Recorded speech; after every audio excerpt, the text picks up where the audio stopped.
Hello Abaqus users! Hope you're doing well. In this workshop we are going to simulate and analyze the 3D printing of a gear by a stereolithography method. See this model? It is a simple gear and the final result should be like this after we are done with the simulation. You see how the layers are peeling up and forming the gear. This contour plot animation shows the temperature changes with a scale factor of 20. To do this simulation, we are going to use Python scripting and subroutine. Now let's find out how we should proceed to have a 3D printing simulation like this. First thing first, we need to model the gear. You can see its dimensions here in the top view. By now, you might have this in your mind. I saw the layers are peeling up in the animation, so I need to model each layer. That's not quite right. First, you must model the gear in the Abaqus or any CAD software and layering your model in some pieces. For example, we layered this gear into 5 pieces or layers, and the thickness of each is 2 millimeters. This isometric view is for just one layer. After that, we use Python code to import the layers in the Abaqus. We use Python scripting for simplicity's sake, and we will explain more later. Look at these two figures. We can layer the model in 2 shapes: discontinuous and continuous. In the discontinuous shape, we have some discontinuity here or here.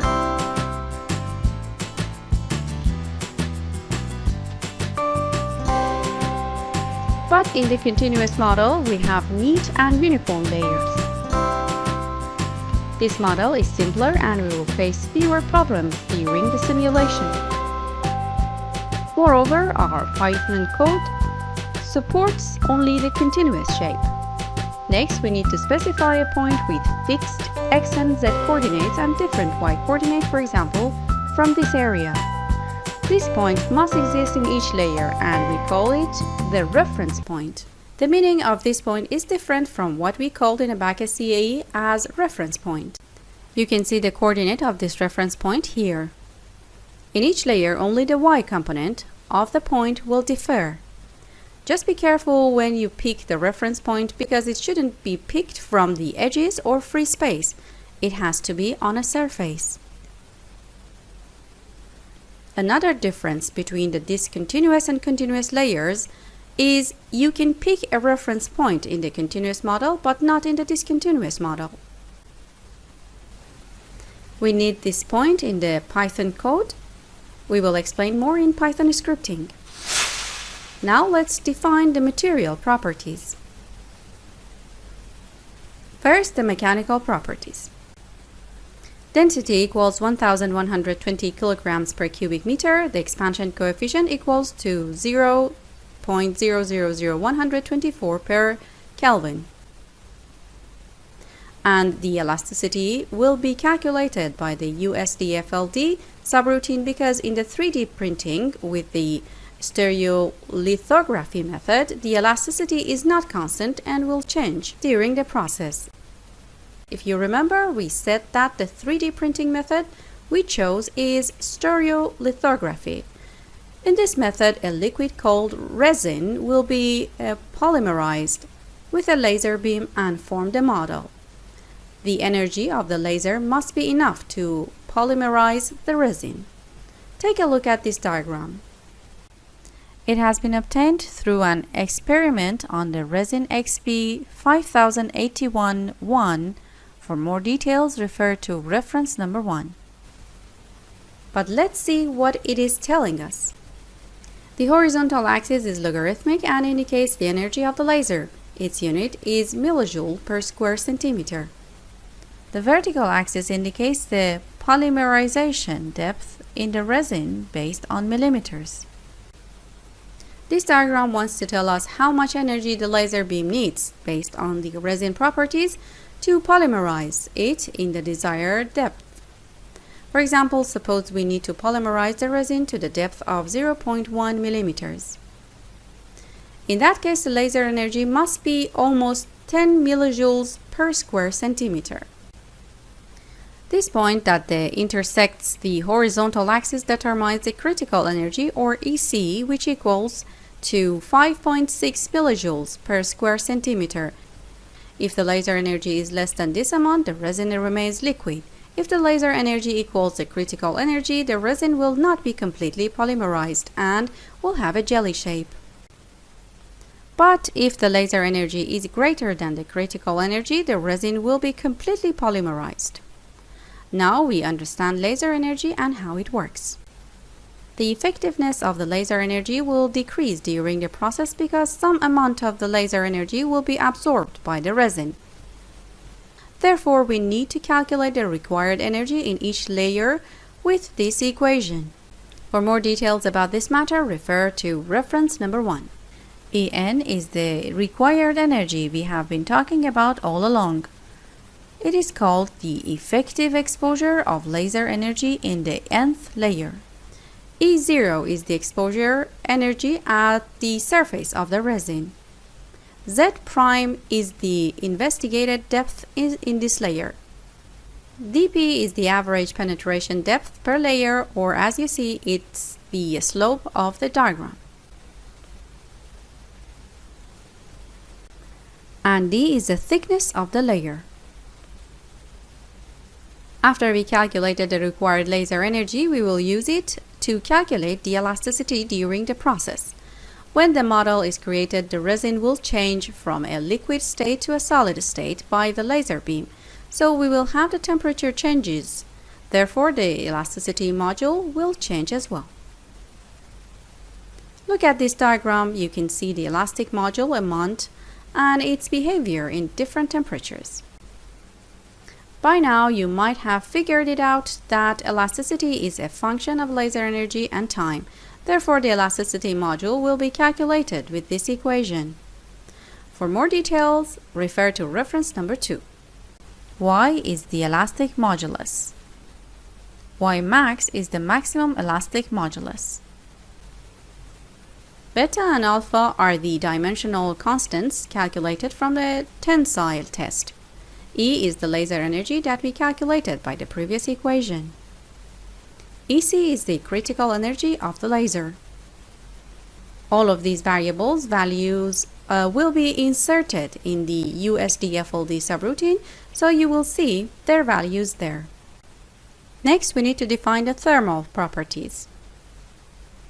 We have conductivity, which is temperature dependent, latent heat, and specific heat, which is also temperature dependent. You can see the values in these tables. Now let's see what the boundary conditions are. Look at this picture. This is a schematic of 3D printing with the stereolithography method. The stereolithography method is done in two ways: bottom-up printing and top-down printing. Here we use bottom-up printing. The bottom-up means that the laser or projector will emit upward from the bottom of the machine. You can see all of the machine components here. When the first layer is created, it will stick to the bottom of the platform until the end of the process. So we need to apply that in boundary conditions.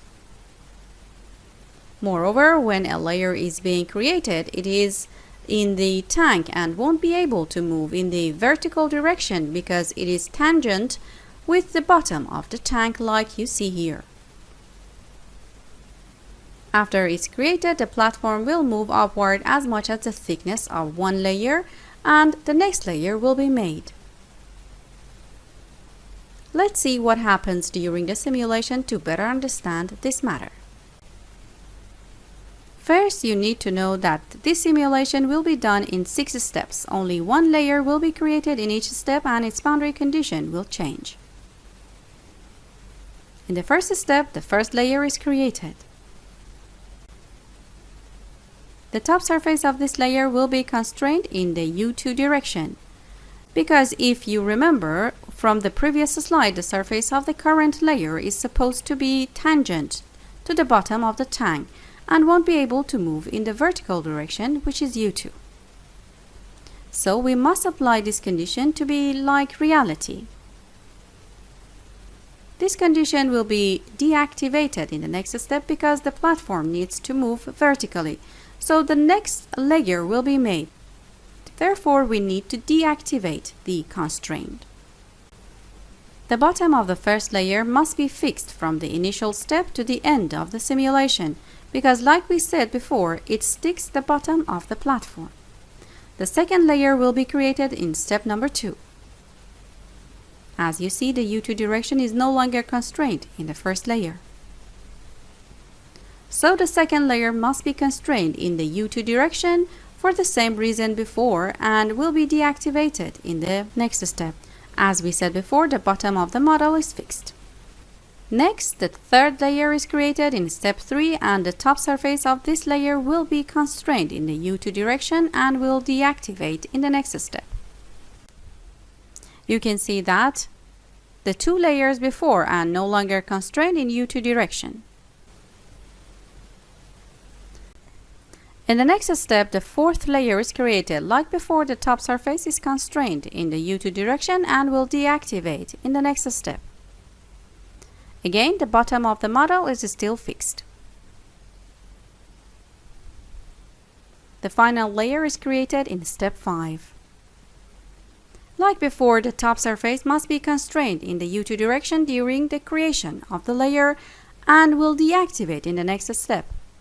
And the bottom is still fixed. In the sixth step, the top surface of the fifth layer is unconstrained and no other layer will be made. In this step, the cooling process will be completed. And of course, the bottom is fixed. In summary, each layer must be created in its own step and be constrained in the U2 direction only in its own step, and the constraint will deactivate in the next step. And the bottom of the model must be fixed in the entire simulation. Another boundary condition is temperature changes. In 3D printing with the stereolithography method, we have temperature changes due to laser emitting and the liquid resin turns solid. At first, the temperature of the layers is high and in time it will decrease. We will calculate the temperature changes by the DISP subroutine. Look at this diagram. It wants to tell us when each layer is created, it has T max temperature at first. In time, the temperature will decrease linearly to reach the T0 temperature at the end of the analysis. In other words, the temperature of each layer is high when it's created and it will cool down in time. We assume the temperature changes of the layers are linear. For example, the temperature of the first layer will start to decrease linearly after it's created, and the equation of this line would be like this. By this equation, you can find the temperature at any time in this layer. The temperature changes of the second layer will be like this and start after the layer is created, and its equation is this one. As you see, the temperature changes of the other layers start when they are created. The general equation of temperature changes of any layer is this one. I is the layer number, Tp is the time period, and N is the total number of layers. T max is the initial temperature of each layer, which equals 80 degrees Celsius. T0 is the temperature that the layer must cool down to reach this temperature and equals 25 degrees Celsius. This term of the equation calculates the slope of the line. To obtain each line's slope and whole equation, you just need to insert the layer number instead of I. See the equation of the first 2 layers, for example.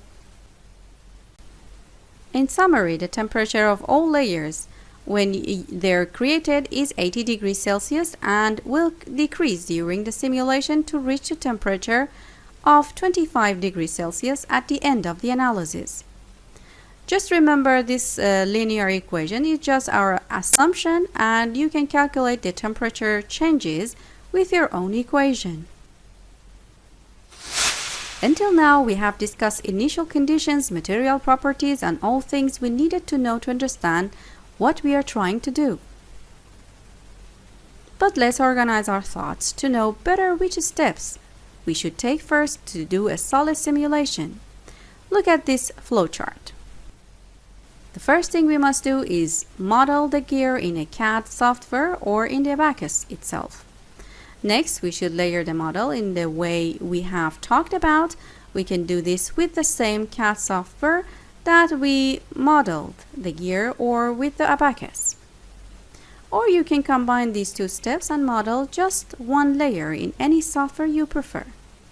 Anyway, in the end, you need to save only one layer of the model with the extension .igs or .sat in a folder with the specific directory. Our next move should be preparing the Python code.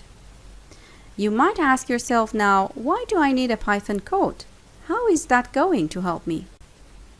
Do you remember when we talked about the boundary conditions and steps? If you want to define them one by one in the GUI, it could take some time and would be exhausting. Yes, it is just 6 steps and several boundary conditions, but this is just a tutorial. In reality, you might have hundreds of layers. What about then? Moreover, there are some other things you need to do for the simulation, which we will tell you later, and it's easier to use Python scripting. Long story short, it would be easier and better to use Python scripting. You will be better understand later. Next, we must import the layers file we have saved to the Abaqus. You can import it directly into the software, or you can import it through the Python code. But as we said before, it's better to use Python code and import the layers file directory to the code.